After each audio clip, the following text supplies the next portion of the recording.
வயசான ஹரு அப்படிங்கிற ஒரு பையன் வாழ்றான். வெறும் 15 வயசுல அந்த வில்லேஜ்ல ஒரு லீடர் ஆகும், ஸ்ட்ராங்கஸ்டான வீரராகவுமே அந்த வில்லேஜ்ல இருக்காரு. வில்லேஜ்ல ஒரு நார்மலான வாழ்க்கையை தான் அவர் வாழ்ந்துட்டு இருக்காரு. அப்பதான் 5 வருஷம் கழிச்சு ஜப்பான்ல இருந்து ஒருத்தர் வராரு. அதுவும் ஹரு இருக்காங்க, அவனை பாக்குறதுக்காகவே பர்டிகுலரா வந்திருப்பாரா. வந்ததே ஹரு அவரோட ஃபைட்டரா ரெக்யூட் பண்றதுக்காக தான் வந்திருப்பாரு. கிரிக்கெட் கென்கன் மேட்ச் அது எப்படி இருக்கும், என்ன மாதிரி நடக்கும் அப்படிங்கிற எல்லா விஷயத்தையுமே விலாவரியா சொல்ல, ஹருக்குமே அவனோட ஃபுல் ஃபோர்ஸ் யூஸ் பண்ணி ஒருத்தர்கிட்ட சண்டை போடணும் அப்படிங்கிற ஒரு ஆசை இருந்திருக்கும். நான் இந்த இடத்த விட்டு போயிட்டேன்னா இவங்க எல்லாருமே யாரு பாத்துப்பா அப்படிங்கிற ஒரு கவலையுமே அவனுக்கு இருக்கும். அவரோட ஆசை என்ன அப்படிங்கிற அந்த வில்லேஜ்ல இருக்கக்கூடிய எல்லாருக்குமே தெரியும். அதனால அந்த வில்லேஜ்ல இருக்கக்கூடிய ஒரு பெரியவர் ஹரு அனுப்பி வைக்கிறதுக்காக வந்திருப்பாரு. ஹரு இருக்காங்க, அவனுமே வளர்ந்த இடத்துல இருந்து முதல் தடவையா அந்த வில்லேஜ் விட்டு வெளியே போறான். அவுட்சைட் வேர்ல்டுக்கு வந்த ஹருக்கு எல்லாமே வித்தியாசமா இருக்குது. லைக் அவங்க கஷ்டப்பட்டு விலங்குகளை ஹண்ட் பண்ணி சாப்பாடு சாப்பிட்டாங்கன்னா சிட்டில இருக்கக்கூடிய எல்லாருமே வித்தியாசமான சாப்பாடு சாப்பிடுறதா இருக்கட்டும். இந்த டெக்னாலஜி அது எல்லாத்தையுமே பார்த்து ஆச்சரியப்பட்டு இருப்பானா. இது எல்லாமே ஓவர் அடிக்டிவாக அவனோட பாடி இருக்குல்ல, ஓவர் வெயிட் போட்டு அந்த அளவுக்கு எல்லாமே ஈஸியா கிடைக்க இந்த இடத்துக்கு வந்து எல்லாமே கிடைக்குதுங்க போது ஃபுல்லாவே வெயிட் போட்டு ஒபிசிட்டியாகி கிடப்பானா. இந்த மாதிரி நமக்கு ஹரு அப்படிங்கிற ஒரு ஃபைட்டர் இன்ட்ரோடியூஸ் பண்ணிட்டு ஸ்டேஜ்லயுமே ஹரு இன்ட்ரோடியூஸ் பண்ணுவாங்க. இது வரைக்கும் 2 மேட்ச் போட்டிருக்காங்க, அதுல ஒரு மேட்ச் கூட அவன் லாஸ்ட் ஆனது கிடையாது. ஒரு 305 பில்லியன் அசட்டுமே அவனோட கம்பெனிக்காக பண்ணியுமே கொடுத்திருப்பான்.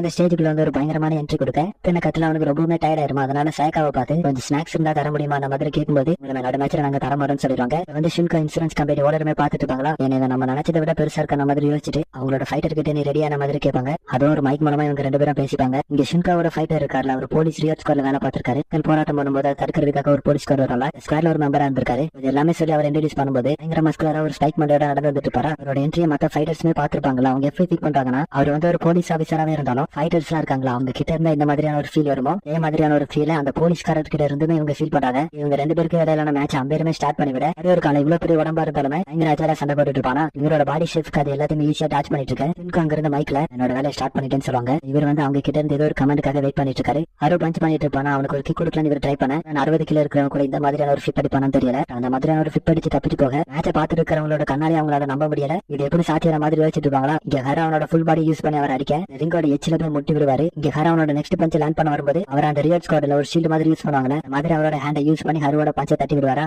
கடுப்பாயிரம் அவளோ அடி வாங்கிட்டு எப்படி நிக்கிறேன்னு கத்திட்டு அட்டாக் பண்ணலாம் வரும்போது இவர் எல்லா அட்டாக்கையும் தட்டி விட்ட மாதிரி தான் இருக்கும். பட் ஹருவோட பாடியில இருந்து பிளட் வெளியே ஆரம்பிக்குது. அவன் எப்பெல்லாம் பஞ்ச் பண்ண ட்ரை பண்றானோ அந்த ஹேண்ட்ல இருந்து பிளட் வந்துட்டு இருக்கும். இது வந்து லிகிட்டோட ரேசர் டெக்னிக் மாதிரி இருக்கேன்னு ஆன்சர் யோசிக்கும் போது ஒரு கொஸ்டின் லிகிட்டோ கிட்டே எல்லாரும் கேட்டுப்பாங்க. அதனால அவன் விளக்க ஆரம்பிக்கிறான். டெக்னிக்கும் இந்த டெக்னிக்கும் சுத்தமா சம்பந்தமே கிடையாது, இது டோட்டலா டிஃபரெண்டான டெக்னிக்கா இருக்குது. நான் என்னோட கையை யூஸ் பண்ணி கட் பண்ண மாட்டேன், அந்த ஸ்கின்னையே பிச்சு எடுப்பேனா. இது வந்து அவனோட நக்கிள்ஸ் வச்சு என்ன வந்து வெட்டுறான் அப்படின்ற மாதிரி விளக்க நம்ம ஹீரோவா இவங்க சீரியஸாவே ஃபைட் பண்ண மாட்டேங்க. அந்த இடத்த விட்டு எந்திரிச்சு போறாரு. இது சீரியஸான ஃபைட் இல்ல அப்படின்னு இவங்க யோசிச்சுட்டு இருக்க. இவங்க வந்து அப்பவே இருந்து ஏதோ ஒரு பிளான் போட்டுட்டு இருந்தாங்களா. உங்களுக்கு தேவையான டீடைல்ஸ் கிடைச்சிருச்சுன்னு உங்களோட ஃபைட்டருக்குமே தெரிவிக்கும் போது இவ்வளவு நேரமா டிஃபென்சிவ்ல ஆடிட்டு இருந்தாருல, இந்த தடவை திருப்பி ஹர்வை வெளுக்க ஆரம்பிக்கிறாரு. இவர் பேசவே விட திருப்பி அடிச்சுக்கிட்டே இருக்க. அவன கோவத்துல இவரோட சட்டையை பிடிச்சு அவனை கொல்லாம விட மாட்டேன் அவ்வளவு வெறியோட பஞ்ச் பண்ண வர சேட்டை அவனோட கையில விட்டுட்டு தப்பிச்சு அவனோட நீல ஒரு கிக் கொடுக்கும்போது அவன் வழியில துடிக்க ஆரம்பிக்கிறான். அப்படியே அந்த சீனங்க கட் பண்ணி அந்த போலீஸ் மேன் இருக்காருல, அவருக்கான ஒரு பிளாஷ்பேக் போறாங்க. பிளாஷ்பேக்ல எவனோ ஒருத்தனை பிடிச்சு 2 பேர் மிரட்டிட்டு இருப்பாங்களா. எங்களோட பாஸ் கிட்ட என்ன தைரியம் தான் இந்த மாதிரி பண்ணலான்னு மிரட்டிட்டு இருக்கும்போது இன்னும் 2 ஷின்காவோட ஃபைட்டர் வருவாரு. எதுவுமே அவங்க 2 பேருமே கொண்டு போட அவனுக்கு 2 பேருமே ஒருத்தனை பிடிச்சு வச்சிருப்பாங்கல்ல. அவன் பேச ஆரம்பிக்கிறான். உங்க பாஸோட காரை திருடினதுக்கு ஒரு 2 பேரும் என்ன கொலை பண்ண அனுப்புவாரு, நான் எதிர்பார்க்கவே இல்லைன்னு சொல்லி பேசிட்டு இருப்பானா. இவர் என்ன பண்ணுவாரு, நான் கிட்ட இருந்து ஒரு கன் எடுத்து அவங்க கிட்ட கொடுத்துட்டு நான் முடிஞ்ச என்ன கொண்டுட்டு தப்பிச்சு பேருன்னு சொல்லுவாரா. எனக்கு ஒண்ணுமே புரியல, யாரு நீ முதல்ல கொலை பண்ணா இப்ப ஒருத்தவங்களோட காரை நான் திருடிச்சு வந்தல கிறுக்கனுங்களோட போய் கொலை பண்ணு சொல்ல. அந்த பாஸ் எல்லாருமே ஆல்ரெடி கொலை பண்ணிட்டு தான் வந்திருப்பாரு. இந்த காரை எடுத்து தப்பிச்சு வரும்போது ஒருத்தர் இன்ஜூர் பண்ணிட்டேன். ஆனா அது ஒன்னும் அவ்வளவு பெரிய இன்ஜுரி எல்லாம் அவனுக்கு கிடையாது. இப்போதைக்கு அது பிரச்சனை இல்ல, ஒன்னு மாதிரி ஆட்கள் வாழ விடுறதுக்கு அப்படின்னு ஒரு காரை திருடினதுக்காகவே அவனை கொலை பண்ணிருப்பாரு. இதெல்லாம் முடிச்ச பிறகு ஷுன்கா இருக்காங்களா, அவங்களுமே இவனை பிக்கப் பண்றதுக்காக வந்திருப்பாங்க. இவங்க ஹோட்டலுக்கு போன பிறகு ஷுன்காக்கும் இந்த ஃபைட்டருக்கு இடையே ஒரு வித்தியாசமான ரிலேஷன்ஷிப் இருக்குது. ஷுன்கா இருக்காங்களா, அவங்களுமே கேட்பாங்க நீ ரெஸ்ட் எடுக்கலாம்ல இந்த மாதிரி பண்ணிட்டு இருக்கிறதுக்கு. ஜஸ்டிஸ்க்காகவும் இந்த வேர்ல்டுல இருக்கக்கூடிய மொத்த ஈவன் அழியிற வரைக்கும் போராடிக்கிட்டே தான் இருப்பேன் இந்த மாதிரி சொல்லலாம். அந்த பிளாஷ்பேக் முடிய என்னோட ஃபைட்டரா இப்போ அப்பாயிண்ட் ஆயிருப்பான் ஒருத்தன். அவன்கிட்ட பழைய ஃபைட்டரான ஹியூமர் கேட்பான். இப்போ ஃபைட் பண்ணதை பாக்குறதுக்கு உன்னோட ஃபைட்டிங் டெக்னிக்ஸ் மாதிரி இருந்துச்சுன்னு சொல்ல எனக்குமே கொஞ்சம் டவுட்டா இருக்குது. கொஞ்சம் அதே மாதிரி சிமிலரா தான் இருக்குது, ஆனா கொஞ்சம் வித்தியாசமாவும் இருக்கு அப்படின்னு சொல்லி யோசிச்சுட்டு இருப்பானா.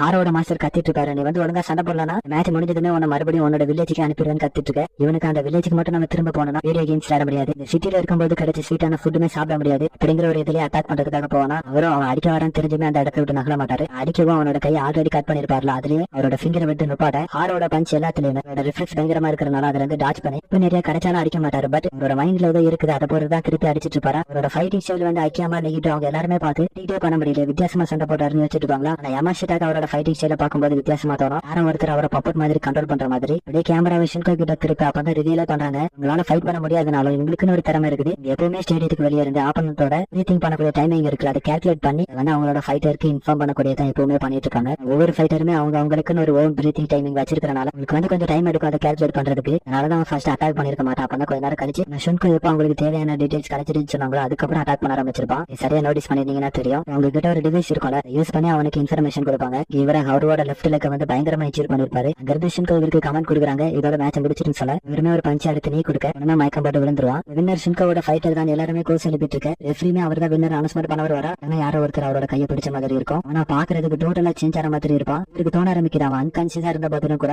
அவன் கிட்ட இருந்து ஒரு கொலை பண்ணக்கூடிய இன்டென்ஷன் என்னால ஃபீல் பண்ண முடியுதுன்னு யோசிச்சுட்டு போறான். மேட்ச் பாக்குறதுக்காக ஹருவோட வில்லேஜ்ல இருந்து பெருசு பாக்குறதுக்காக வந்திருப்பாரு. கூட இன்னொருத்த வந்திருப்பான். இவங்க ரெண்டு பேரும் பேசுறத வச்சு பார்க்கும்போது ஹரு தான் அந்த வில்லேஜ்ல ஸ்ட்ராங்கஸ்ட் வாரியர் அப்படிங்கிறது தெரிய வருது. இந்த ஷின்காவா பயங்கர கான்பிடன்ட் அவனோட பிரீத்திங் வந்து ரீட் பண்ணிட்டாங்களே. நாளை அவனை ஈஸியா தோக்கடிச்சிட்டான். காமா இருக்கும்போது முன்ன இருந்ததை விட பயங்கர ஃபாஸ்ட் ஆகும். அக்ரஷனோட சண்டை போட்டுட்டு இருப்பான். இந்த இருந்ததை விட பிரீத்திங் ஸ்டைலுமே சேஞ்ச் ஆயிடுச்சு. ஷின்காவோட ஃபைட்டருமே பயங்கரமா அடி வாங்கிட்டு இருக்கு. அவங்க ஷின்கா கிட்ட கம்யூனிகேட் பண்ணிட்டு இருப்பாங்க. கொஞ்ச நேரம் வெயிட் பண்ணி அவனோட பிரீத்திங் மறுபடியும் ரீட் பண்ணிடுறேன் அப்படின்னு சொல்லி பேசிட்டு இருப்பேன். அடிஷனல் இன்ஃபர்மேஷன் ஹரு வந்து அவனோட வில்லேஜ்ல இருக்கும்போது மெர்சனரி டீம்ல இருந்திருக்கான். இந்த கவர்மெண்டால ஹிமாலயஸ்ல பண்ண முடியாத ஒரு சில மிஷின்ஸ் வந்து வில்லேஜ் பீப்புள்கிட்ட கொடுப்பாங்க. அந்த மெர்சனரி டீம்ல பெஸ்ட் ஹரு தான் இருந்திருப்பாரு. பத்தியில அந்த பெருசு இங்க சொல்லிட்டு இருக்க பதட்டம். எனக்கு கொஞ்ச நேரம் தான் அவனை பத்தி இன்ஃபர்மேஷன் கேதர் பண்ணிடுவான். எனக்கு கொஞ்ச நேரம் தாக்கு படிச்சுக்க அப்படின்னு அவரோட ஃபைட்டர் கிட்ட சொல்ல சீக்கிரமா நம்ம கிட்ட டைம் இல்லன்னு நம்ம இப்ப இருக்கக்கூடிய சீரியஸ்னஸ் பத்தி சொல்லும்போது சரணா அக்கியாமா யமாஷிராவை அலர்ட் பண்ணி அவனோட ஃபேஸ் பாருங்கன்னு சொல்லுவாங்க. அவனோட கண்ணில் உள்ள கருவிழிப்பு மொத்தமாவே ஒயிட்டா இருக்கும். வில்லேஜோட பெரியவருமே இருப்பார்ல. அவர் பார்த்து என்ன சொல்லுவாருன்னா இந்த உலகத்திலே இருக்கக்கூடிய ஒரு மிகப்பெரிய விஷயம் என்ன தெரியுமா, அதுதான் பேராசன் சொல்ல. அது வந்து கரெக்டா ஹருக்கு பொருந்தால என்னதான் இருந்தாலும் ஹரு இப்போதைக்கு அவர் ஓவர் பொறுப்பு பண்றான். அதுதான் ரியாலிட்டி. அவரையும் பயங்கரமா அடிச்சு போட்டுட்டு இருப்பான். இங்க இருந்து ரொம்ப பதட்டமா எனக்கு கொஞ்சம் நேரம் நான் கண்டுபிடிச்சிருன்னு சொல்லும்போது ஆனா இதுக்கு மேல நீ எதுவுமே கண்டுபிடிக்க வேண்டாம் நான் பாத்துக்கிறேன்னு சொல்லிட்டு அவர் இழுத்து போட்டு அடிச்சிட்டு இருப்பானா. ரொம்பவே பதட்டமா இருக்கும். என்ன 10 செகண்ட் மட்டும் கூட அவனோட பிரீத்திங் கண்டுபிடிச்சு நம்ம வின் பண்ணிடலாம் அப்படின்னு சொல்லிட்டு இருக்க. கட்டன் ரைட்டா சொல்லிடுவான் நீ ஒழுங்கா கண்டுபிடிக்காதனால அந்த ஹரு உயிரிழக்க போறான் அவங்க கிட்ட சொல்லும்போது இவருங்க அவனை கொலை பண்ண ரெடி ஆயிட்டு இருப்பாரா. டைம்ல பார்த்து ஹருக்கு அவனோட லெஃப்ட் லெக் வந்து பயங்கரமா வலிக்க ஆரம்பிக்குது. ஒன்னு அவனோட பயங்கரமான ஓவர் வெயிட்னாலயும் என்னன்னா ஹரோட லெஃப்ட் லெக் வந்து பயங்கரமா டேமேஜ் ஆயிருக்கும். சோ இதுவுமே ஒரு காரணமா இருக்கு. அவனுமே முட்டி வழியில உட்காந்துருவானா. அப்படி முட்டியை பிடிச்சி வழியில துடிச்சிட்டு இருக்க ஹரோட ஃபேஸ்ல ஒரு கிக் பண்ண ஃபேஸ்ல கிக் வந்தனால ஹருமே அன்கான்சியஸ் ஆயிருவானா. ஷின்காவோட ஃபைட்டர் தான் வின்னர் அப்படின்னு அறிவிக்கிறாங்க. எல்லாம் வில்லேஜோட பெரியவருமே பார்த்துட்டு தான் இருப்பாரு. நோக்கி அவரோட ஃபைட்டரான ஷென்னா என்ன யோசிச்சுட்டு இருப்பாங்கன்னா ஹரோட பஞ்ச் இது எல்லாத்தையுமே இந்த அளவுக்கு எப்படி அவன் தாங்கினா அவன் வந்து உண்மையாவே மனுஷனா இல்ல ஸ்டீலா அப்படின்ற மாதிரி யோசிச்சுட்டு இருப்பாங்க. ஷின்கா வந்து அவன் கிட்ட என்ன சொல்லுவாங்கன்னா சரி நான் செகண்ட் டைம் வந்து ரொம்பவே பேனிக் ஆயிட்டான். வந்து பெர்சர்க்கர் மோடு போனதுல அந்த மாதிரி ஃபைட் பண்ண ஆரம்பிச்சிட்டான். நான் ரொம்பவே பேனிக் ஆயிட்டேன் அப்படின்னு சொல்லிட்டு அவன்கிட்ட சொல்ல அவனுமே உங்களை திருப்பி அடிச்சுட்டு எனக்கு எக்ஸ்கியூஸ் எல்லாம் தேவையில்லை உன்னாலதான் இதெல்லாம் நடந்துச்சு. இந்த மேட்ச்ல இருந்து நானே யோசிச்சு சண்டை போட்டுக்கிறேன் சொல்ல நம்ம வந்து இவங்க தான் அவனை வந்து ஒரு பப்பட் மாதிரி யூஸ் பண்ணிட்டு இருப்பாங்கன்னு நினைச்சிட்டு இருந்தோம். ஷின்காக்கு அவன் கிட்ட என்ன வேணும்னு தெரியல. அந்த அளவுக்கு இஞ்சுவாங்க. என்ன விட்டுட்டு மட்டும் பேராத உன்னை விட்டுட்டு என்னால தனியாலாம் இருக்க முடியாது. என்ன சொன்னாலும் நான் பண்றேன்னு சொல்லுவாங்களா. இதெல்லாம் கேட்டுட்டு அவனுமே உன்னை இந்த ஒரு தடவை மட்டும் மன்னிச்சு விடுறேன்னு சொல்லிட்டு உள்ள போயிருவானா. இதெல்லாம் பார்க்கும்போது WTF அப்படின்னு ப்ரோ கேட்க தோணுச்சு. இந்த மாதிரியான ரிலேஷன்ஷிப் இது.